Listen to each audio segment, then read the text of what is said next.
The Greenville Awakening revival came to a close earlier this month after going strong for more than 7 months. The evangelist who led the revival, D.R. Harrison, joins us now by Skype to talk about this amazing time. Welcome, D.R. Hey, Brother Mark, it's good to hear from you. For those that are just hearing about the Greenville Awakening, tell us how it all began. The pastor of Greystone Free Will Baptist Church in Greenville, Pastor Roger Stockton, called us at the end of 2017 wanting to do a 3 or 4 day revival. And the first available time I had was April. And so April 15th, we came, and what was scheduled to just go 4 nights, it ended up getting extended to the second week and third week. And God just began to move in ways we had never experienced.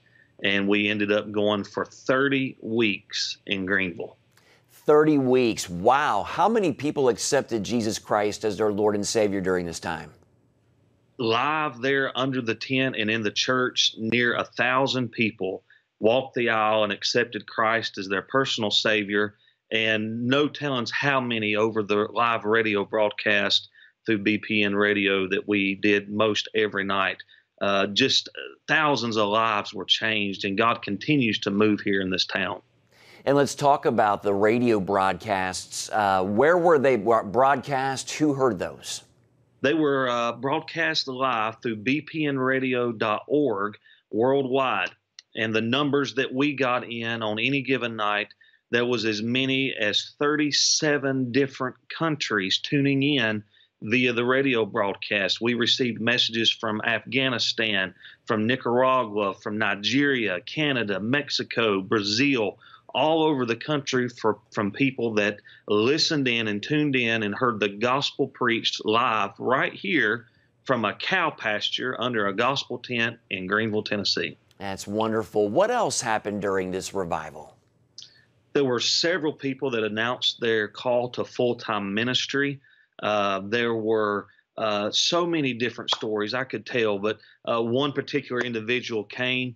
He had gotten a bad report from the doctor, his body being invaded with cancer and lymph nodes and spleen and liver.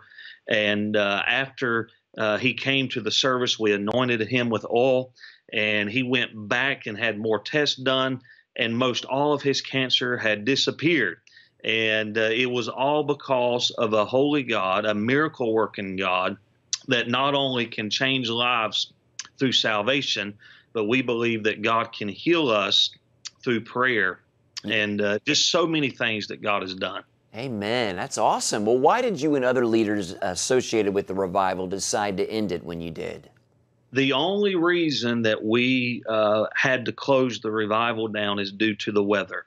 It began to get down in the 20s at night, 40s in the daytime, and it was just too cold to continue to move forward with the tent. And so we had to come to the decision to take it down. But we're excited about what God is continuing to do and what He's going to do in the days, weeks, and months ahead. So did you feel like when you took down the tent and everything that the Lord had released you from holding those services then? I had perfect peace, and we ended on a high note. We ended the last 2 nights giving our vision for what God had put in our heart moving forward. And the last 2 services by far very well could have been the best 2 services of the entire 30 weeks. God's presence was so real.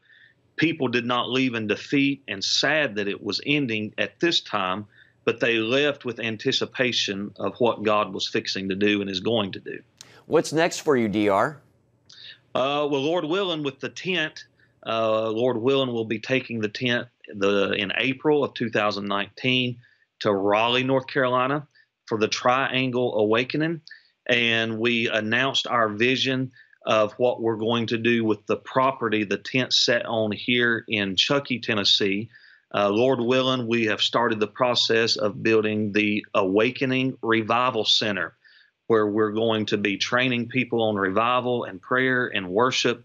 And we're going to be bringing people in, pastors and preachers from all over the world for weeks at a time, for them to be able to experience what God has done for us in this town in hopes that they will get revived and there'll be a spark of revival birthed in their heart, and they'll take it back to their town, their city, their state, their country, in hopes that God will shake this world with revival before he comes back. So the Awakening Revival Center, that's going to be in Chuckey, Tennessee, and then in April of next year, you're going to use the same tent that you used for the Greenville Awakening to hold a revival in Raleigh, North Carolina. Is that correct? Yes, sir, that is correct. And we're in the really early stages of the Awakening Revival Center, but this will be our headquarters for Voice of Hope Ministry as well. And we are just super excited. We also have an India crusade in Venaconda, India, coming up March 6th through the 15th. And then we have also a revival conference coming up in Edmonton, Alberta, Canada in May of 2019. So many things that God is doing. And we can't thank CBN enough for all of the support you've given us here in Greenville. And we are so thankful for that. And we're eternally indebted to you guys. Oh, that's awesome. Yeah, I'll tell you what, God is pouring out his Spirit just like the prophet Joel prophesied. We're in the end times, and he doesn't want anyone to perish. He wants all people to choose to make that decision to accept Jesus as their Lord and Savior. Evangelist D.R. Harrison of Voice of Hope Ministries, thank you so much for your time, sir. Thank you, Mark. We love you. Take care. Bye-bye.